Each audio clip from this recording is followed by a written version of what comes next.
Good afternoon and welcome to the LFS podcast for another week and a build up to the Carabao Cup Final this Sunday. We'll talk about Champions League action from midweek, the round of 16. First legs, we'll also talk about the Europa League draw from earlier this morning, and also the Premier League action from midweek, and also what's to come up this weekend. So a lot to get through in this episode of the LFS podcast, and we're going to start with the Champions League, of course, and it's a busy week in the Champions League, a busy last 2 weeks in the Champions League.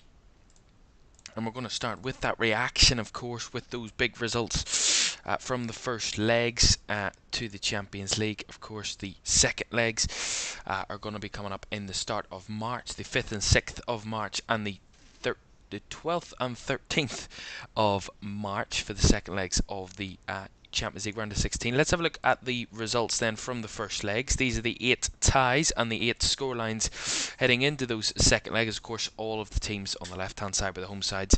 They will all be away to the teams on the right hand side for the second legs. And some big results, some interesting scorelines to bring us into those second legs. We're going to start with, of course, the champions, the holders of the Champions League. Manchester City, of course, won that to complete a treble last season, and a pretty decent draw for them in Copenhagen. Of course, Copenhagen, who beat their city rivals Manchester United in the group stages and progressed, and got, of course, the team that no one else wanted in Man City, Copenhagen.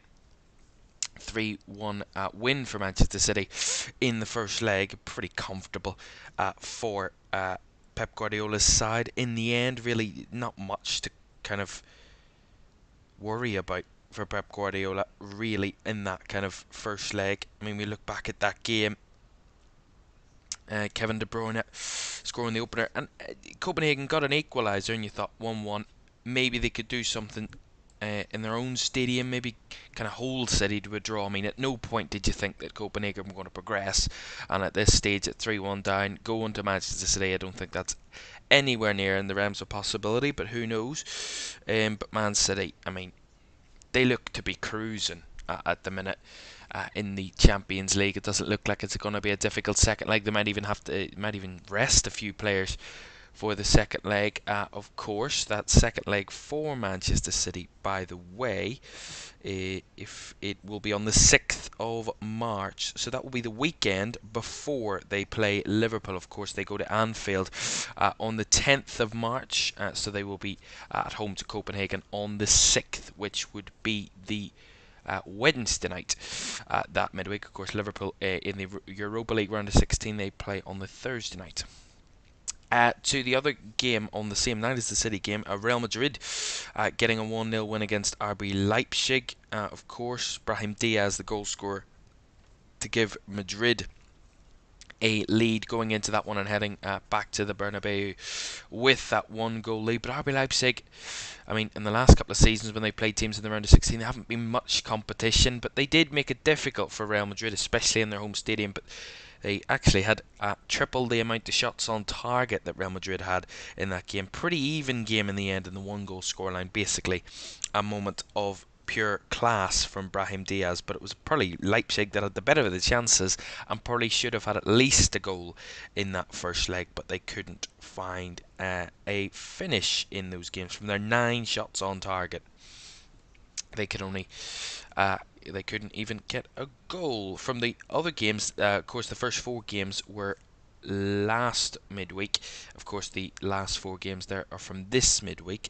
One of the big shocks, one of the only big shocks really, of the round of 16 is Lazio beating Bayern Munich in that first leg. Of course, Bayern Munich in a terrible run of form, have lost their last 3 games in all competitions after that 3-0 defeat to Bayer Leverkusen, then that 1-0 defeat to Lazio in the Champions League, and then just last weekend that Bochum defeat away to Bochum, where they were 3-0. I think they were 3-1 down in that game. They went 1-0 up Bayern Munich, and 3 unanswered goals from Bochum led to a Harry Kane late consolation. But Bayern Munich in a difficult spot, 3 games without 3 losses on the bounce.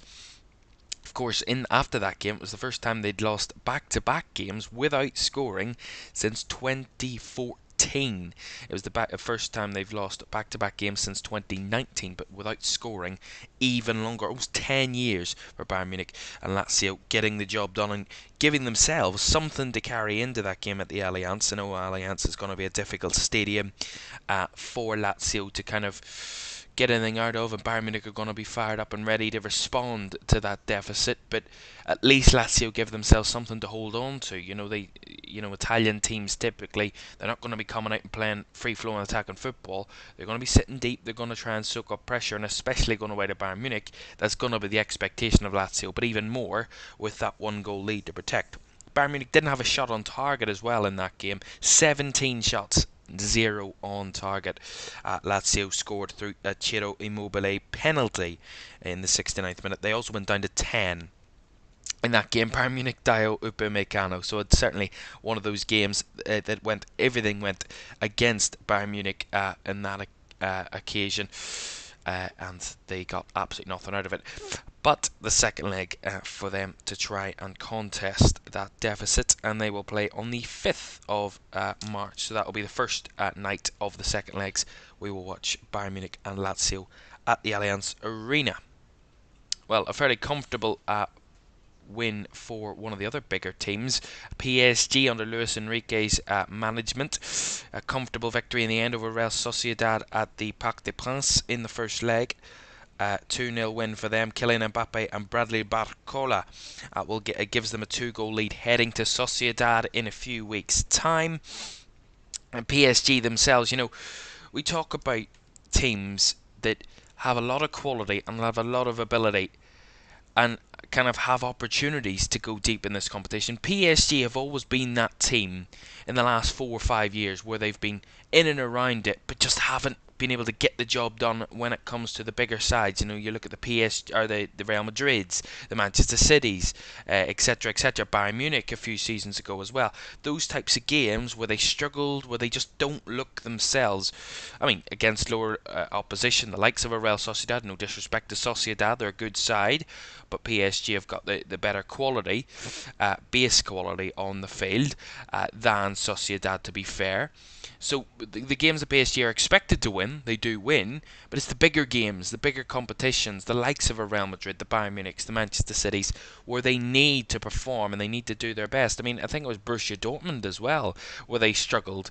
I think it was this season in the group stages as well. So it's kind of like, when they come up against a side who are half decent, they kind of fall apart, PSG, and maybe that's I don't know what that could come down to. I mean, we've been talking about this for a couple of years since they got to the final in 2020. They've kind of been up and down, PSG. They haven't been fantastic, but I think carrying a 2-goal lead into the second leg away to Sociedad, a difficult place to go. Sociedad, a very good team themselves, doing well in La Liga at the moment, 6th in La Liga, doing a decent job. And not on the best run of form. They've only played one game since that 2-0 defeat to PSG, and that was a 2-1 win over Mallorca. But they weren't on a good run before that either. 4 games unbeaten before they played 4 games without a win, before they played PSG Sociedad. So hoping that maybe in the games building up to that next leg, they've got Mallorca again. They've got Villarreal in the league, then Mallorca in the Cup, and then Sevilla in the league. So a tough run there, before they face PSG at home on the 5th of March. The other games was a tight one I was watching on this Tuesday night. Inter Milan against Atletico Madrid in San Siro. A very competitive game. Both sides not really at their best in attacking areas. They just looked... I mean, at times, Atletico were pretty dull, to be honest. I mean, they played really nice football. They've done well in La Liga this season, and they've kind of tried to progress their football from being that kind of sit deep, soak up pressure, and maybe have 1 or 2 shots on target in a game, and try and rely upon your clinical finishing to get your result. But they were awful. I have to say, they were absolutely dreadful against Inter Milan. I mean, Inter dominated the game. They had more chances, a lot more chances, attacking areas. Inter should have had at least a 2-3 goal lead. Their lack of finishing, I mean, talk about the missed chances, especially when Arnautovic came on. Arnautovic eventually got the only goal of the game, but he had so many chances. I think he had 4 shots, and he hit the target just the once, which was when he scored the goal. It was a scrappy goal. But the chances that Inter had to take to kind of further their lead, or even get on the score sheet, they should have been well ahead going to Madrid. But Atletico kept themselves in there, kept that just to the lowest scoreline as possible, and they'll be hoping that their home crowd in the Wanda in a few weeks' time will give them some hope for a comeback against last season's finalists, last season's runners-up in the Champions League. Inter certainly not at that level, but the way they're performing in Serie A this season, they are a fairly pretty stacked side in terms of quality. And in terms of the goals that they've scored, 59 goals in 24 league games this season. They know how to put the ball in the back of the net. It just lacked clinical finishing against Atletico. But their performance-wise, I think they should possibly sneak through. But who knows, Atleti could give it a tough task. Well, at that point, we thought every game was going to end up a winning scoreline, but we end up with 2 draws and 2 level games heading into the second legs, one of which came from Eindhoven, where PSV played Borussia Dortmund, also on Tuesday night, and Dortmund took the lead through Daniel Malen. It was Dortmund that were pressing, were pushing, were probing, were probably the better side in the first half of that game. PSV having a few pop shots from distance, nothing really of any great quality, and the Daniel Malen goal was pretty much a nice goal to give Dortmund the lead and try and carry their way through into that game. They kind of started the second half a bit slow, Dortmund. They didn't really get going, and the whole of the second half they really struggled.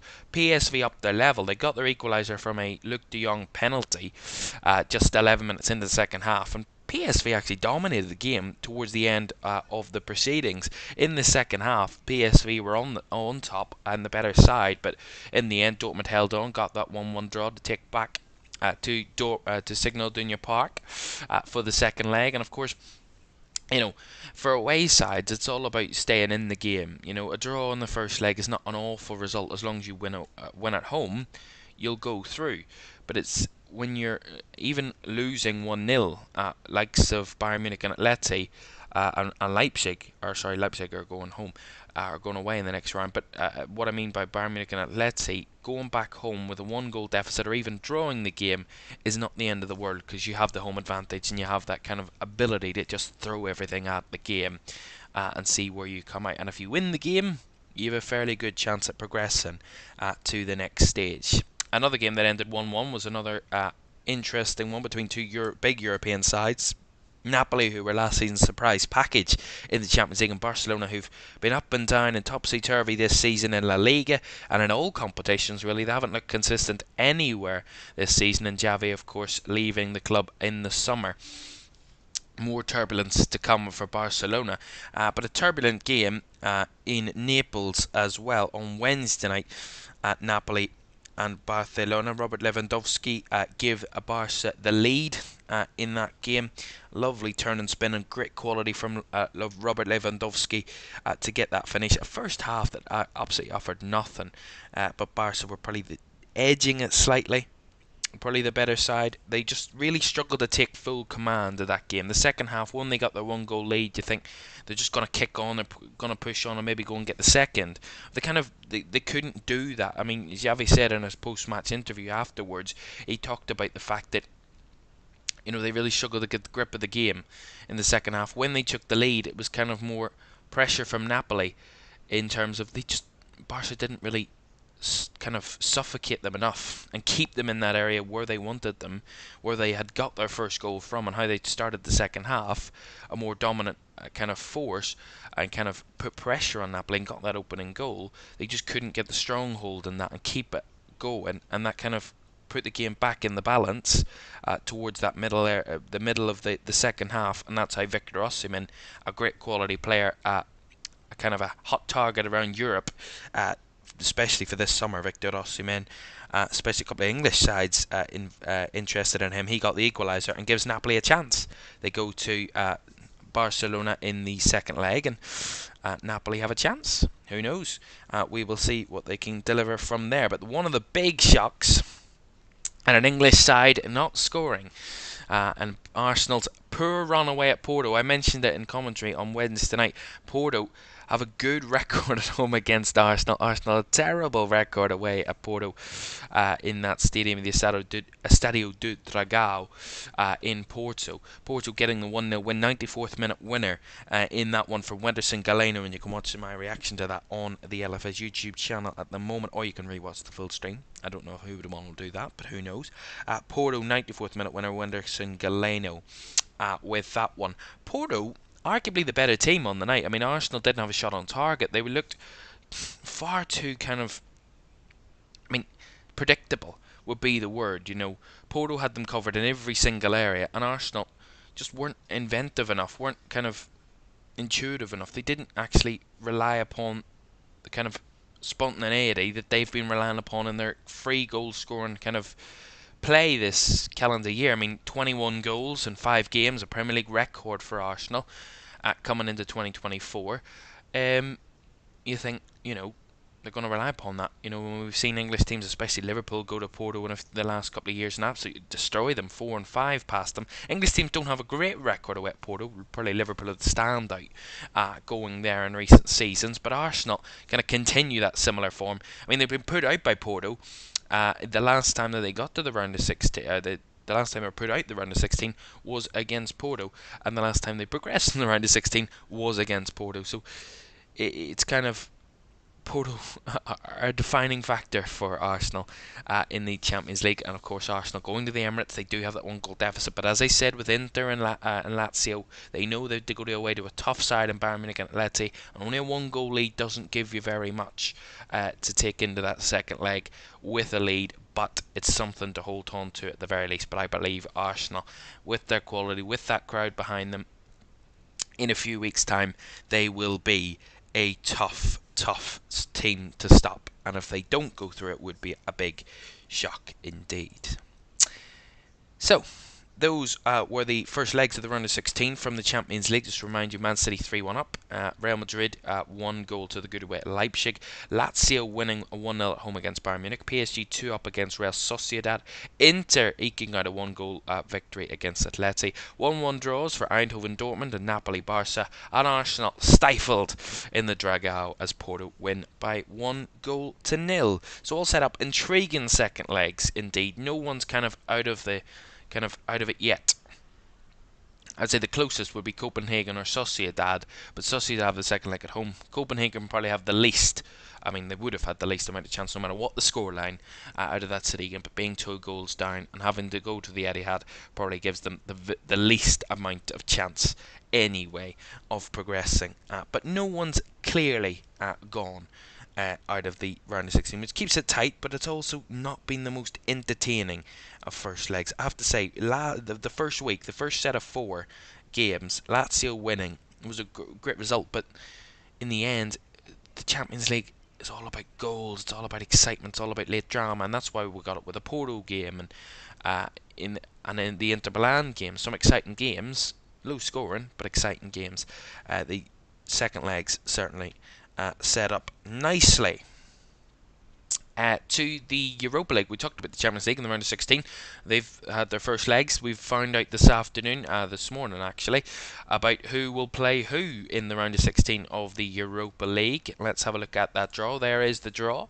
The 8 ties set up for the Europa League round of 16. Of course, we had the playoff round second legs last night, and some big results from there, some big shocks as well, some big upsets. Carabao are the one that is the one to keep your eye on, the one to kind of knock your attention to, knocking out Braga. Braga actually won last night 3-2 in the game, but 4-2 lead for Carabao meant they won 6-5 on aggregate. They had a 122nd minute goal to progress. They were going to penalties after a Simon Banza penalty in the 115th minute of extra time. The take a 3-1 Braga, level the game 5-5 on aggregate, and Carabao got that 122nd minute winner. I wouldn't be surprised if that's the latest winning goal to kind of progress in the in Europa League history. I wouldn't be shocked if that was the case. So interesting ties. A lot of English teams, of course, in this. Liverpool head to Sparta Prague. Not a awful draw for them. A pretty decent side, but also not a bad kind of distance trip. Carabao was the one that the English teams would have wanted to avoid because of how far away it is in Azerbaijan, in Baku. A very long trek, but all the English teams have avoided that. All the English teams away in the first legs, all the British teams, sorry, away in the first legs, of course, having all won their groups. Liverpool away at Sparta Prague. A good setup between Marseille and Villarreal for that one. Roma welcome Brighton, and what an exciting trip that is for those Brighton fans. Of course, their first season in European football, and they head to a classic stadium to face AS Roma in the round of 16. Rangers head to Benfica, another good trip. They head to Portugal. Freiburg will welcome West Ham, so a trip to Germany for David Moyes and the Hammers. So the English teams, not awful draws. I'd say Brighton have the hardest of the four British teams in the round of 16. Rangers Benfica, it's not an easy one for Rangers either. West Ham should fancy themselves, Liverpool should fancy themselves as well, but not too confident. All going away in the first legs, of course. We'll have the second legs at home. Sporting will face Atalanta. AC Milan will welcome Slavia Prague, and Karabag against Bayer Leverkusen. Of course, Leverkusen, probably the second favourites of this competition. Liverpool would still stand out the favourites, especially after this draw as well. Bayer Leverkusen close second. Of course, none of those big teams could have faced each other in the round of 16 because of that seeded and unseeded definition of this draw, but still a lot of kind of interesting ties to come from the Europa League, and we'll see how those progress. But certainly one to keep an eye on. Roma Brighton is the one that everybody is keeping a very close eye on to see if Brighton can do it. I mean, they've beaten some big teams already this season in the Europa League. Brighton, they've caused a few shocks before, especially at the Amex this season. You know, their first season in European football. It's probably a dream all round, really, in terms of Brighton and how their European season's gone, finishing top of their group in the very first time of asking in Europe. Of course, with beaten by Ike at home, but they did get play Marseille, drew away at Marseille, beat Ajax, of course, in that fantastic night, 2-0 at the Amex on that night. They won actually 2-0 both home and away against Ajax. Ajax not in the best of states at the moment, but they did very, very well, Brighton, in their group. Fantastic. Only one defeat over their 6 Europa League games, which is quite remarkable considering it is their first season and their lack of experience in Europa League. But some exciting ties to keep an eye on. Those will be played, by the way, on the 7th and the 14th of March. So the same weeks that the second legs of the round of 16 of the Champions League will be played. We'll play the first legs of the Europa League the first week, and the second legs in the second week, the 7th and the 14th of March. So a lot to be decided between that around about that time, and then the draw for the quarterfinals of both the Champions League and Europa League will be on Friday the 15th of March. Right, so that's the Europa League and the Champions League recap done. Long chat there on those. I spent a lot more time than I probably should have on talking about those. But let's move on to the Premier League now, and made some Premier League action in midweek. Of course, the top two in action, Manchester City and Liverpool, both in action. We'll start with Manchester City, who scraped a win against Brentford in the end. A dominating game for City, and Erling Haaland back on that scoring form again on Tuesday night to give Man City the 3 points and a clean sheet that it hasn't been so common for them in recent weeks at home against Brentford, who put up a good task. Brentford really didn't do very little, but they held them defensively. Manchester City had 25 shots, 11 on target, 70% possession, complete dominance for Manchester City, and Erling Haaland's goal. The difference, Brentford only had 2 shots on target in that whole game, so they didn't really have much in attacking areas, Brentford, but they tried to stifle Manchester City and sit deep.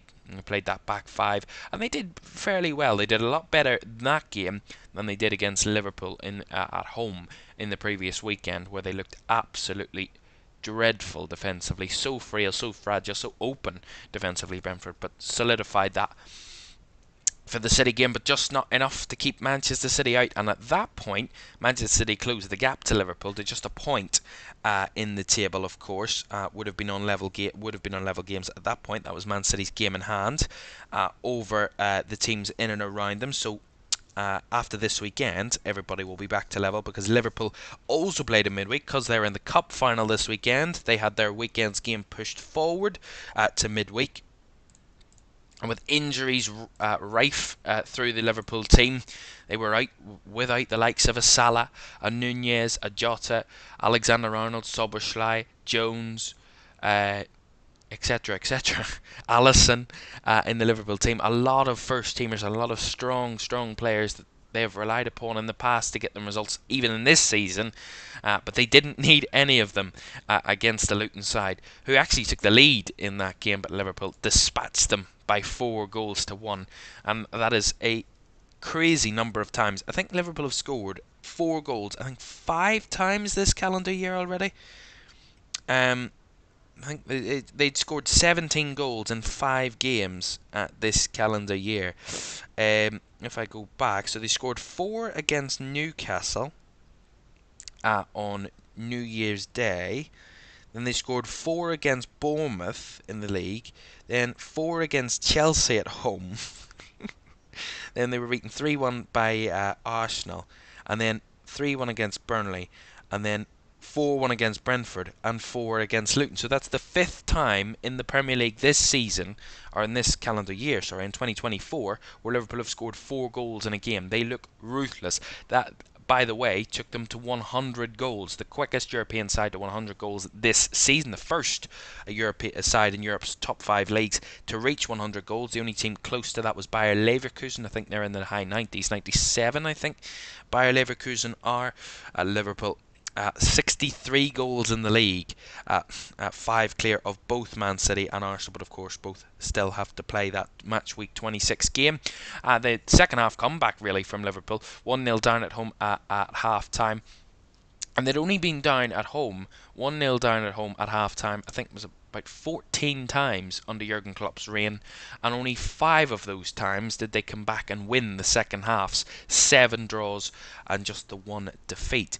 But a second half comeback of the ages for Liverpool, really. Virgil van Dijk, the captain, quite symbolically getting them back on level terms with a bullet header, absolute incredible header from Virgil van Dijk from the corner, broke away from his man and fired the ball across the goal into the far left corner for 1-1. Then 2 minutes later, Cody Gakpo got them ahead from a similar position, from a throw-in this time, and a first-time cross from Harvey Elliott from the Bradley throw-in, and Gakpo straight onto the head of it. Too high for Kaminski, and 2-1.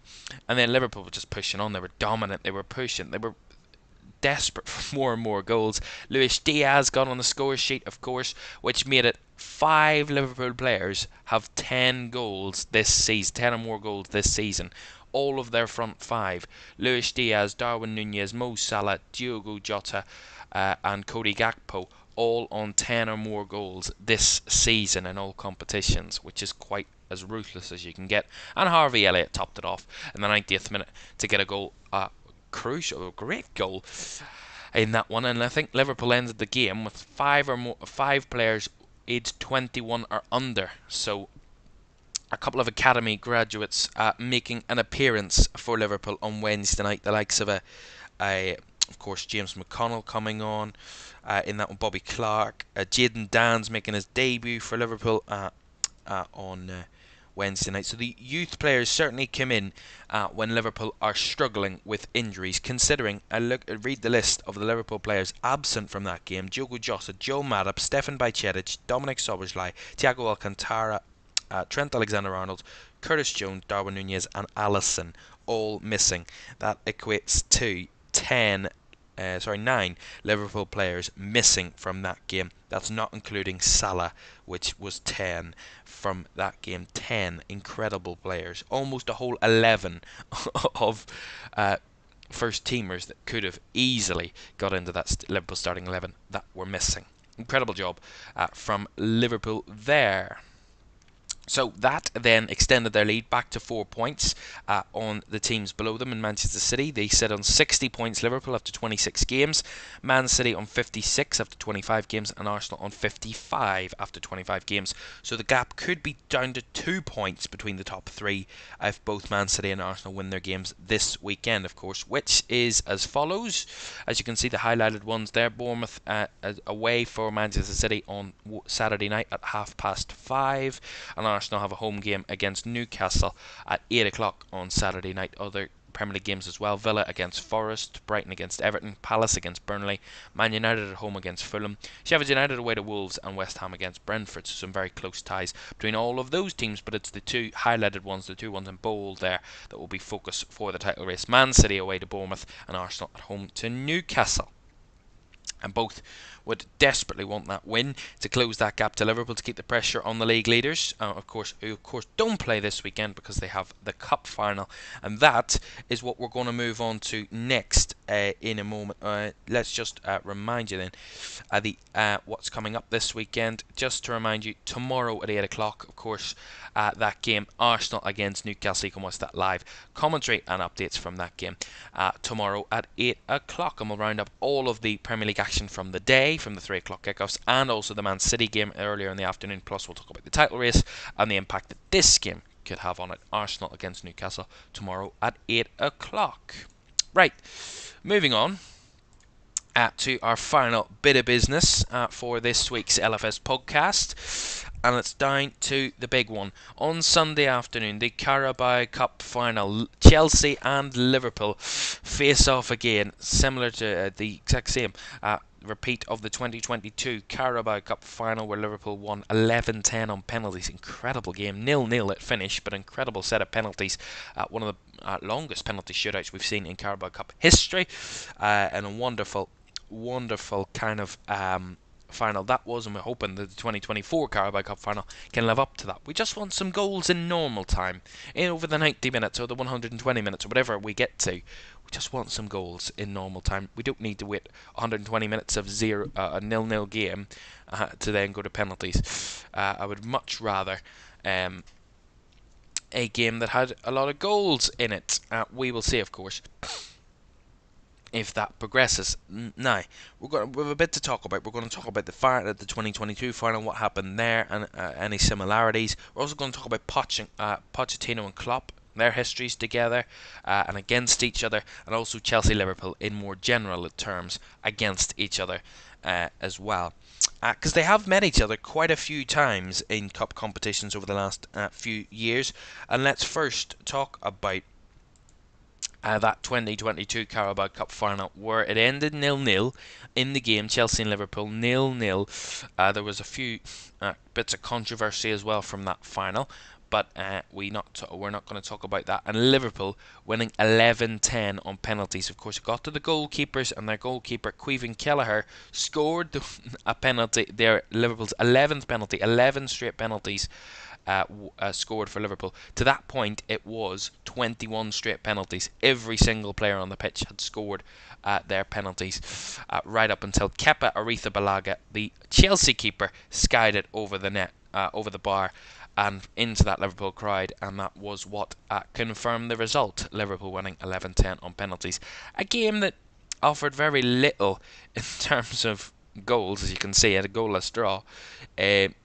The repeat of the very similar in the end to the FA Cup Final afterwards. It also ended 0-0, and Liverpool won on penalties.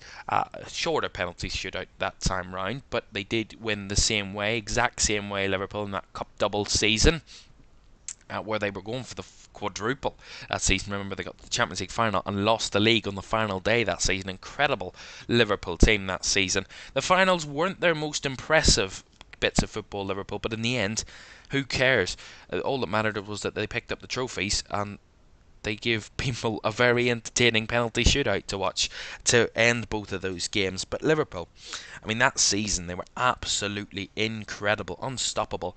This time round, I think it's much more well matched between Chelsea and Liverpool. I have to say, I think these two teams this season have been very different kind of league performances this season. Chelsea really struggled in the league all season, and Liverpool have just almost put everybody to the sword in the Premier League. Only lost 2 league games this season. Nobody has lost at the same or less than them. Everybody has lost more league games than Liverpool this season, so the best in that form. But they don't like London teams. Liverpool, their only 2 defeats have come in the capital, in Tottenham and in Arsenal. So the capital's not one for fond memories for Liverpool. Although they did win, of course, away at Brentford, so maybe they can change their fortunes. Maybe it's just North London that they don't like.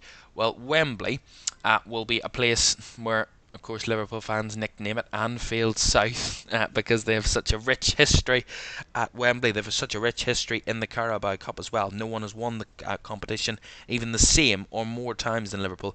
9-time winners of the competition. Manchester City I think they're on 7 or 8 in the competition. They had a really good run of form under Pep Guardiola, winning the competition I think 4 or 5 times under Pep Guardiola, but not in the final this season. They did win it last season. Or no, they didn't win it last season. Apologies. They didn't win it last season or the season before. They haven't been to the Carabao Cup Final since 2021, Manchester City, which is interesting, actually. But nonetheless, we like to see other teams winning it, and Chelsea-Liverpool is another great matchup for that one. Let's have a look at the matchup between Pochettino and Jurgen Klopp. Of course, against each other, so let me just understand this. So the top 2 stats are against each other. They're teams of wins and team goals. Then the trophies, that's individual trophies, and career win percentage, that is individual career win percentage. So comparing the two managers, Pochettino has won just the once over Jurgen Klopp in his career. Jurgen's won 7 times against Pochettino, including a Champions League final as well, when these two met, when Poch was the Spurs manager and Liverpool manager, of course, Jurgen Klopp, in that 2019 Champions League final, with Jurgen Klopp winning that one against Pochettino, and to get another trophy in the bag. Is 12 trophies, Jurgen Klopp, just the 3 for Poch, all won in France under with the management of PSG, where they won both cups and the league that season under Pochettino.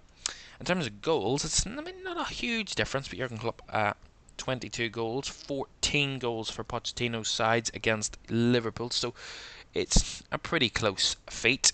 But one that isn't close is their career win percentage. 54.4% for Jurgen Klopp, 48.4%. I mean that's not a massive kind of chasm in that percentage, but I mean little points of a percent make a big difference in a career, considering how many matches they have managed. I mean, Pochettino, I think it's over 400 matches. Jurgen Klopp over 1,000 matches. So it means that Jurgen Klopp has won over 500 games as a manager in his 1,000 games in charge, which is remarkable, by the way. Absolutely incredible. I think it's 1,060 something for Jurgen Klopp in his career. Of Poch, I think he's either over 400 or around 400, 390 something surely for Poch. It's not awful considering the teams he's been with. I mean, that whole rebuild with Spurs, then he went away, left Spurs, of course, joined PSG, and I mean, you're expected to win at PSG, no offence, but you are, and he did.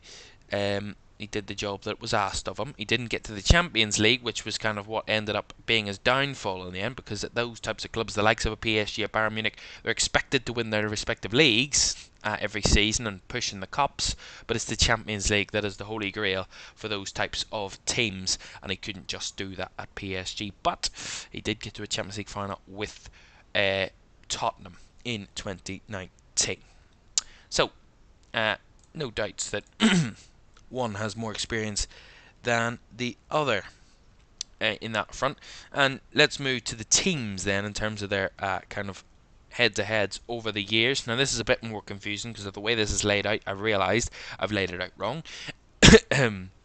But the graphic shows the wins against each other, the goals against each other, and the win percentage, but it's split up for individual trophies. So these are the trophies that these clubs have won, major or not. We didn't include any second tier trophies, the likes of a second division trophy, but we did include any top tier trophies, including the Community Shield or Charity Shield, as it is known. So the wins against each other, Liverpool dominating that, 71 wins against Chelsea, only 48 for Chelsea against Liverpool over the years. In terms of goals, Liverpool having a good amount more, but still in and around a pretty even front, 253 to 216 in that front. Liverpool dominating the trophies as well, double the amount of trophies that Chelsea have, 66 in total to Chelsea's 32. And Liverpool's win percentage against Chelsea is a fairly good one, 44.9% to Chelsea's 30.4%, pretty low. Every 1 in 3 times Chelsea play Liverpool, they win, whereas Liverpool, it's closer to 1 in 2 times they play Chelsea, they win the respective games. And it's quite been a lot better than that in recent seasons. I mean, we look ahead to this game on Sunday, a huge game, the Carabao Cup Final, an exciting game. Liverpool haven't lost in the last 8 meetings with Chelsea. The last time that Chelsea beat Liverpool in a competitive game was in March 2021, so almost 3 years since their last win over Liverpool, and that was at Anfield in that COVID season when Chelsea came and won by 1-0. Since then, it's been draws that's been dominant. Since then, only one win in terms of inside a 90-minute period since that point, and that was Liverpool's most recent result against Chelsea in the end of January. Since then, in 90-minute football, they have played out 7 successive draws. A 1-1 draw in 21, 2-2 draw at Stamford Bridge in 2022, and then the goalless draw in the Carabao Cup Final in 2022, the goalless draw in the FA Cup Final in 2022, in 2023 a 0-0 draw at Anfield, followed by a 0-0 draw at Stamford Bridge that same season, and then in August of this season they played at a 1-1 draw before Liverpool absolutely dispatched them at Anfield at the end of January by 4-1. That was the first time that either of the two teams had won a respective game against the other since that Chelsea win in 2021. So fairly close games in terms of 90-minute games, but cup finals, of course, Liverpool have the upper hand in recent seasons. And of course, they've beaten Chelsea actually 3 times on penalties in recent years. Of course, that 2019 Super Cup win against Chelsea, that went to penalties as well. Liverpool winning on that occasion 5-4 on penalties. So they do have a good penalty record against Chelsea. The last time Chelsea beat Liverpool outside of a 90-minute period in a cup game was in January 2015 when they beat them by 1-0 in extra time. And that was in a second leg of a Carabao Cup or an EFL Cup semi-final in 2015. So a long time ago for Chelsea. And that is the podcast for this week. Don't forget that Carabao Cup Final is Sunday at 3 o'clock. 3 o'clock kickoff from Wembley as these two fight for Cup glory once again. The first trophy of the season is up for grabs at Wembley on Sunday afternoon. Chelsea of Mauricio Pochettino and Jurgen Klopp's Liverpool, in that beginning of the farewell tour of Jurgen Klopp, of course. Will he get revenge? Revenge. I wouldn't say revenge. Would he get his second Carabao Cup win against Chelsea in his his last season in charge of Liverpool? We will find out Sunday 3 o'clock for that one. And don't forget the Premier League as well, as I mentioned before. Arsenal against Newcastle, that's tomorrow at 8 o'clock from Premier League live. That's tomorrow from the Emirates at 8 o'clock. But that is the LFS podcast for this week. Don't forget to like, comment and subscribe to the channel. Do follow us as well. Turn on those post notifications. Do follow us on social media as well, on Twitter or X, on Instagram and on TikTok as well, all at LF Streams 2 on all those platforms. And if you can't find those, the links are on our channel page as well. Do stay with us for the rest of this season, because we have an exciting kind of final few months of the season where there's trophies up for grabs and a title race surely to go very, very tight in the Premier League. A long way to go yet. Hope you can join us again soon on the LFS podcast. But for now, have a good afternoon. Bye-bye.